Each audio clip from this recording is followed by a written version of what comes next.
हरे कृष्णा।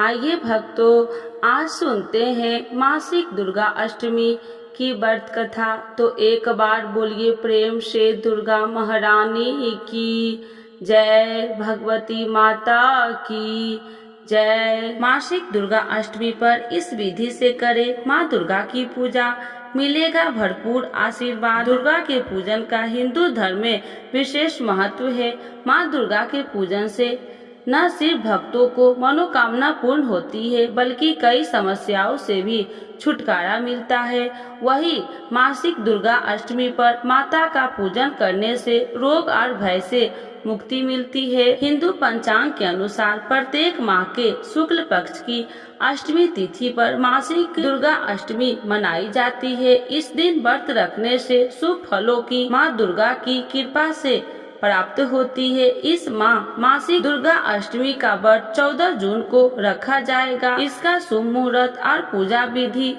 वैसे तो दुर्गा अष्टमी की शुरुआत 13 जून को रात 8:03 से होगी और यह अगला दिन 14 जून को रात 10:33 पर रहेगी। लेकिन उदया तिथि को ध्यान में रखते हुए दुर्गा अष्टमी का व्रत 14 जून को ही किया जाएगा। मासिक दुर्गा अष्टमी पर माँ दुर्गा की ऐसे करे पूजा। प्रातः काल जल्दी उठे और स्नान आदि एवं नित्य कर्मों से नियुक्त होकर घर के मंदिर की साफ सफाई करे। एक चौकी पर लाल कपड़ा बिछाकर इस पर माँ दुर्गा की तस्वीर अथवा प्रतिमा स्थापित कर माँ दुर्गा को 16 श्रृंगार और चुनरी सहित लाल पुष्प अर्पित करे। मंत्र उच्चार के साथ माता का पूजन करे और अंत में आरती का प्रसाद वितरण करे। मासिक दुर्गा अष्टमी पर माता दुर्गा को क्या चीज का भोग लगाए, आइए जानते हैं।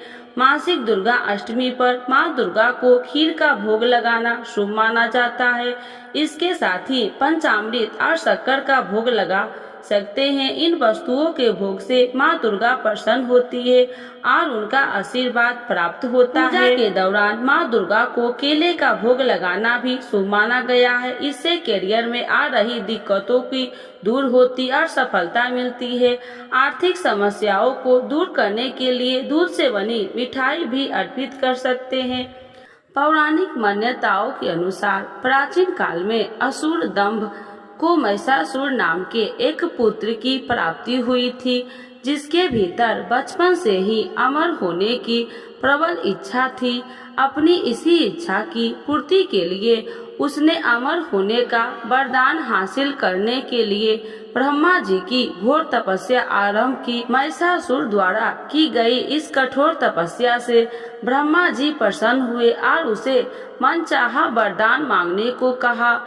ऐसे में महिषासुर, जो सिर्फ अमर होना चाहता था, उसने ब्रह्मा जी से वरदान मांगते हुए खुद को अमर करने के लिए उन्हें बाध्य कर दिया। परंतु ब्रह्मा जी ने महिषासुर को अमरता का वरदान देने की बात ये कहते हुए टाल दी कि जन्म के बाद मृत्यु और मृत्यु के बाद जन्म निश्चित है। इसीलिए अमरता जैसी किसी भी बात का कोई अस्तित्व नहीं है। जिसके बाद ब्रह्मा जी की बात सुनकर महिषासुर ने उसने एक अन्य वरदान मांगने की इच्छा जताई और कहा कि ठीक है स्वामी, यदि मृत्यु होना तय है तो मुझे ऐसा वरदान दे दीजिए कि मेरी मृत्यु किसी स्त्री के हाथ से ही हो। इसके अलावा अन्य कोई दैत्य, मानव या देवता कोई भी मेरा वध न कर पाए। जिसके बाद ब्रह्मा जी ने महिषासुर को दूसरा वरदान दे दिया। ब्रह्मा जी द्वारा वरदान प्राप्त करते ही महिषासुर अहंकार से अंधा हो गया और इसके साथ ही बढ़ गया उसका अन्याय। मौत के भय से मुक्त होकर उसने अपनी सेना के साथ पृथ्वी पर आक्रमण कर दिया। इससे धरती पर चारों तरफ से तबाही मच गई। उसके बल के आगे समस्त जीवों और प्राणियों की नतमस्तक होना ही पड़ा। जिसके बाद पृथ्वी और पाताल अपने अधीन करने के बाद अहंकारी महिषासुर ने इंद्रलोक पर भी आक्रमण कर दिया, जिसमें उन्होंने इंद्रदेव को पराजित कर स्वर्ग पर भी कब्जा कर लिया। महिषासुर से परेशान होकर सभी देवी देवताओं त्रिदेव अर्थात महादेव ब्रह्मा और विष्णु के पास सहायता मांगने पहुँचे। इस पर विष्णु जी ने उसके अंत के लिए देवी शक्ति निर्माण की सलाह दी, जिसके बाद सभी देवताओं ने मिलकर देवी शक्ति को सहायता के लिए पुकारा और इस पुकार को सुनकर सभी देवताओं के शरीर में से निकले तेज के एक अत्यंत खूबसूरत सुंदरी का निर्माण किया।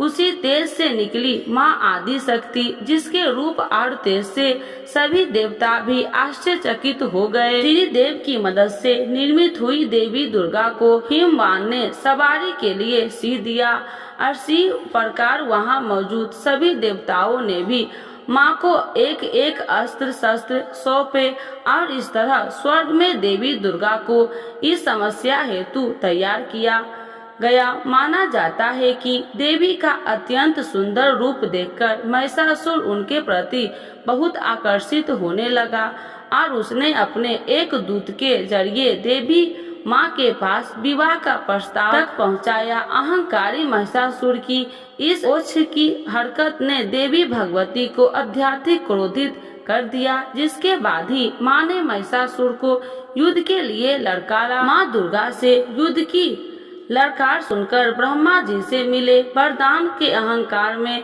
अंधे हो चुके महिषासुर उसने युद्ध करने के लिए तैयार भी हो गया। इस युद्ध में एक एक करके महिषासुर की संपूर्ण सेना का माँ दुर्गा ने सर्वनाश कर दिया। इस दौरान माना ये भी जाता है कि ये युद्ध पूरे 9 दिनों तक चला, जिस दौरान असुरों के सम्राट महिषासुर ने विभिन्न रूप धरकर देवी माँ को छलने की कई बार कोशिश की, लेकिन उसकी सभी कोशिश आखिरकार नामक रही और देवी भगवती ने अपने चक्र से इस युद्ध में महिषासुर की सिर काटते हुए उसका वध कर दिया। अतः इस तरह देवी भगवती के हाथों महिषासुर की मृत्यु संभव हो पाई। माना जाता है कि जिस दिन माँ भगवती ने स्वर्ग लोक, पृथ्वी लोक और पाताल लोक को महिषासुर के पाप से मुक्ति दिलाई, उस दिन से ही दुर्गा अष्टमी का पर्व प्रारंभ हुआ। तो एक बार बोलिए प्रेम से दुर्गा माता की जय, भगवती माता की जय। इस कथा के बिना दुर्गा अष्टमी की कथा अधूरी मानी जाती है, तो ये भी कथा आप लोग पूरा सुने। श्री बृहस्पति जी बोले, हे ब्रह्मा जी, आप अत्यंत बुद्धिमान, सर्वशास्त्र और चारों वेदों को जानने वाले में श्रेष्ठ हो। हे प्रभु, कृपा कर मेरा वचन सुनो। चैत्र, आश्विन, माघ और आषाढ़ मास के शुक्ल पक्ष में नवरात्र का व्रत और उत्सव क्यों किया जाता है? हे भगवान, इस व्रत का फल क्या है? किस प्रकार करना उचित है? और पहले इस व्रत को किसने किया, सो विस्तार से कहो।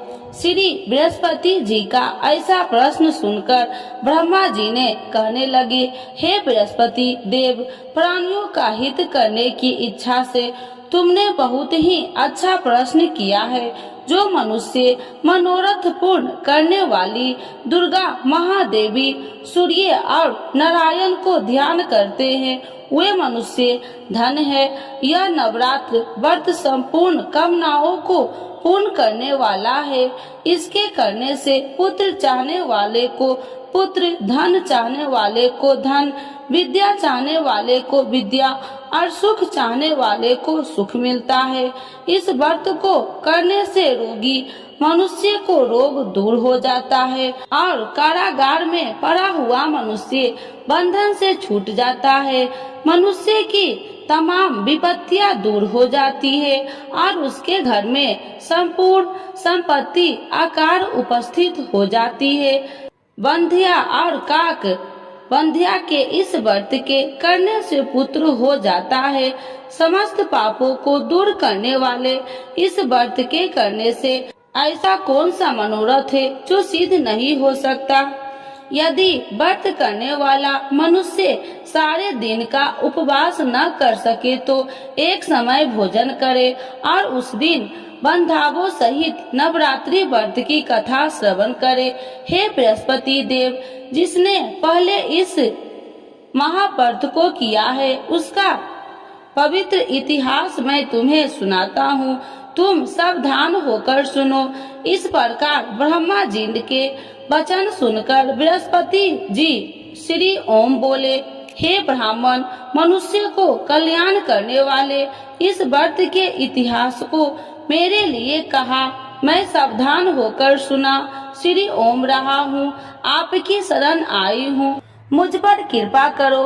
ब्रह्मा जी बोले, पीठित नाम के मनोहर नगर में एक अनाथ नाम का ब्राह्मण रहता था। वह भगवती दुर्गा का भक्त था।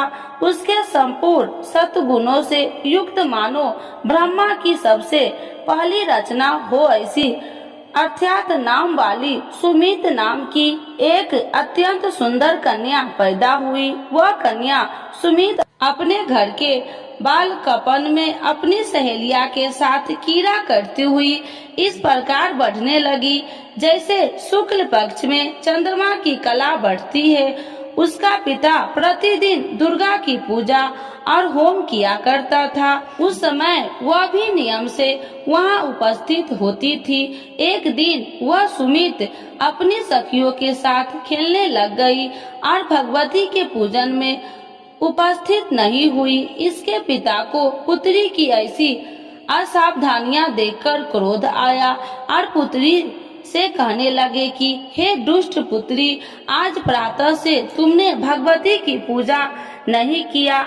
इस प्रकार मैं किसी कुष्ठी और जय माता दी दरिद्र मनुष्य के साथ तेरा विवाह करूंगा। इस प्रकार कुपित पिता के वचन सुनकर सुमित को बड़ा दुख हुआ और पिता से कहने लगे कि हे पिताजी, मैं आपकी कन्या हूँ, मैं आपके सब तरह से अधीन हूँ। जैसे आपकी इच्छा हो मेरा विवाह कर सकते हो। होगा वही जो मेरे भाग्य में लिखा है। मेरा तो इस पर पूर्ण विश्वास है।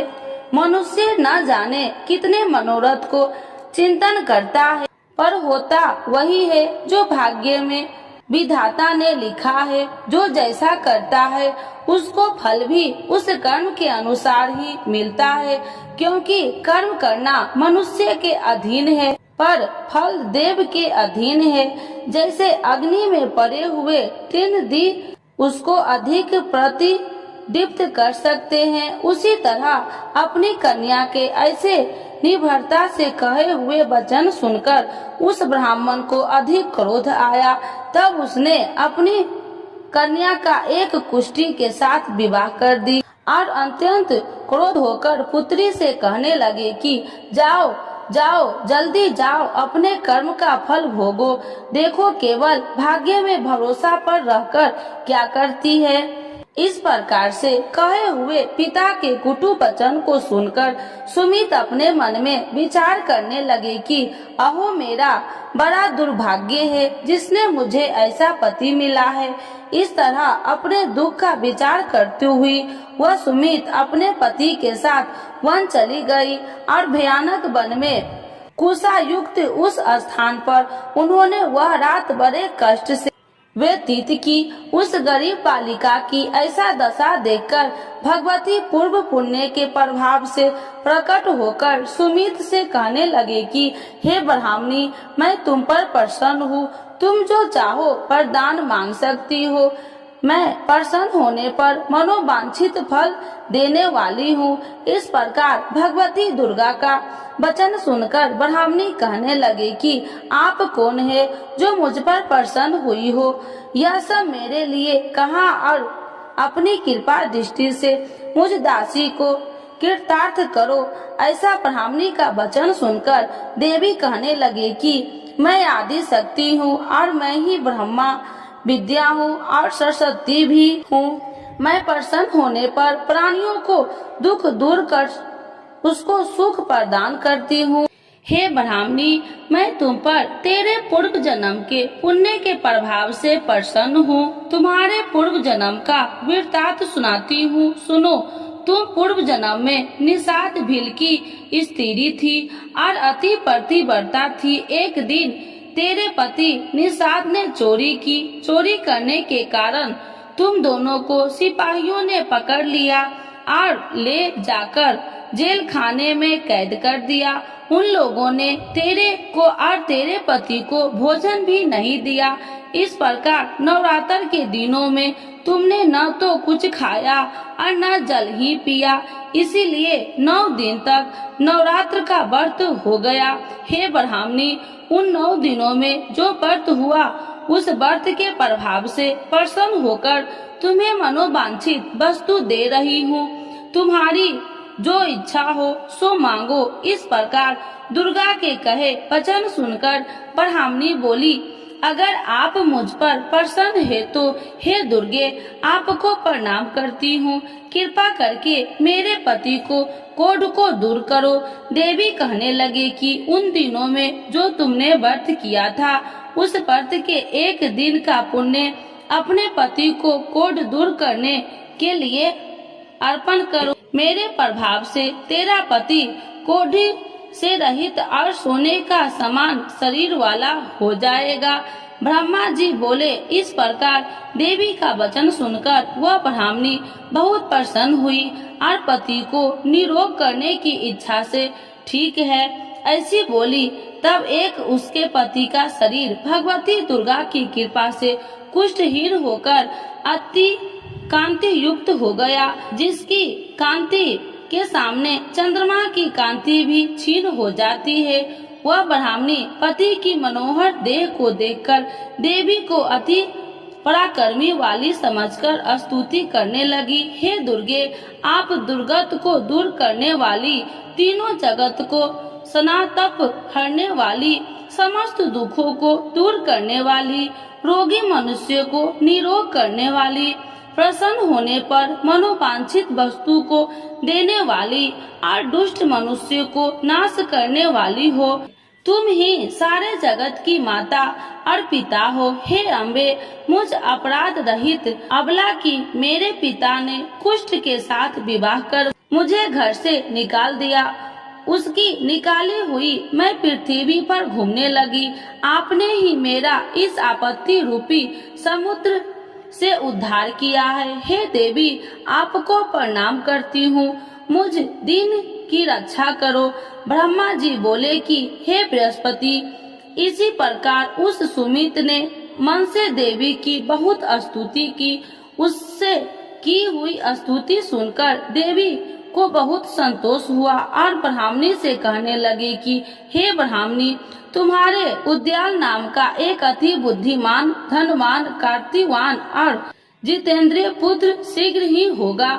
ऐसा कहकर वह देवी उस ब्राह्मणी से फिर कहने लगी कि हे ब्राह्मणी, और जो कुछ तेरी इच्छा हो वही मनोवांछित वस्तु तुम मांग सकती हो। ऐसा भगवती दुर्गा का वचन सुनकर सुमित बोली कि हे भगवती दुर्गे, अगर आप मेरे पर प्रसन्न है तो कृपा कर मुझे नवरात्रि विधि बताइए। हे दयावती, जिस विधि से नवरात्र व्रत करने से आप प्रसन्न होते हैं उस विधि और उसके फल को मेरे लिए विस्तार से वर्णन करें। उस प्रकार ब्राह्मणी के वचन सुनकर दुर्गा कहने लगी कि हे ब्राह्मणी, मैं तुम्हारे लिए संपूर्ण पापों को दूर करने वाली नवरात्र व्रत विधि को बतलाती हूँ, जिसको सुनने से तमाम पापों से छुटकारा, मोक्ष की प्राप्ति हो जाती है।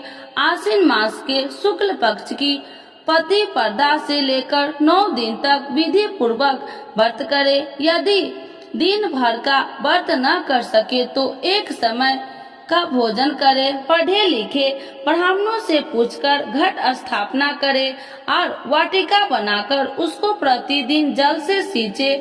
महाकाली, महालक्ष्मी और महासरस्वती की मूर्तियां बनाकर उसकी नित्य विधि सहित पूजा करे और पुरुषों से विधि पूर्वक अर्घ्य दे। बिजोरा के फूल से अर्घ्य देने से रूप की प्राप्ति होती है। जय फल से कीर्ति, दाख से कार्य की सिद्धि होती है। आंवले से सुख और केले के भूषण की प्राप्ति होती है। इस प्रकार फलों से अर्घ्य देकर यथा विधि हवन करे। खंड, घी, गेहूं, शहद और तिल, बिल्व, नारियल, दाख और कदम, इनसे हवन करे। गेहूं होम करने से लक्ष्मी की प्राप्ति होती है। खीर व चंपा के पुष्प से धन और रत्नों से तेज और सुख की प्राप्ति होती है। आंवलों से कीर्ति और केले से पुत्र हो, कमल से राज सम्मान और दुखों से सुख संपत्ति की प्राप्ति होती है। व्रत करने वाला मनुष्य इस विधान से होम कर आचार्य को अत्यंत नम्रता के साथ प्रणाम करे और यज्ञ की सिद्धि के लिए उसे दक्षिणा दे। इस महाव्रत को पहले बताई हुई विधि के अनुसार जो कोई करता है उसके सब मनोरथ सिद्ध हो जाते हैं। इसमें तनिक भी संशय नहीं है। इन 9 दिनों में जो कुछ दान आदि किया जाता है उसका करोड़ों गुना फल मिलता है। इस नवरात्रि के व्रत से अश्वमेध यज्ञ का फल मिलता है। हे ब्राह्मणी, इस संपूर्ण कामनाओं को पूर्ण करने वाले उत्तम व्रत को तीर्थ मंदिर अथवा घर में ही विधि के अनुसार करे। ब्रह्मा जी बोले कि हे बृहस्पति देव, इस प्रकार ब्राह्मणी को व्रत की विधि और फल बताकर देवी अंतर ध्यान हो गई। जो मनुष्य या स्त्री इस व्रत को भक्ति पूर्वक करता है वह इस लोक में सुख पाकर अंत में दुर्लभ मोक्ष को प्राप्त होता है। हे बृहस्पति देव, यह दुर्लभ व्रत का महात्म्य मैं तुम्हारे लिए बतलाया है। ऐसा ब्रह्मा जी के वचन सुनकर बृहस्पति देव जी आनंद के कारण रोमांचित हो गए और ब्रह्मा जी से कहने लगे, हे ब्रह्मा जी, आपने मुझ पर अति कृपा की जो अमृत के समान इस नवरात्रि व्रत का महात्म्य सुनाया है। हे प्रभु, आपके बिना और कोई इस महात्म्य को सुन सकता है। ऐसा बृहस्पति जी के वचन सुनकर ब्रह्मा जी बोले कि हे बृहस्पति देव, तुमने सब प्राणियों का हित करने वाले इस व्रत अलौकिक व्रत को पूछा है, इसीलिए तुम धन्य हो। यह भगवती शक्ति संपूर्ण लोकों को पालन करने वाली है। इस महादेवी के प्रभाव को कौन नहीं जान सकता है। तो एक बार बोलिए प्रेम से दुर्गा महारानी की जय, नव दुर्गा माता की जय, भगवती माता की जय।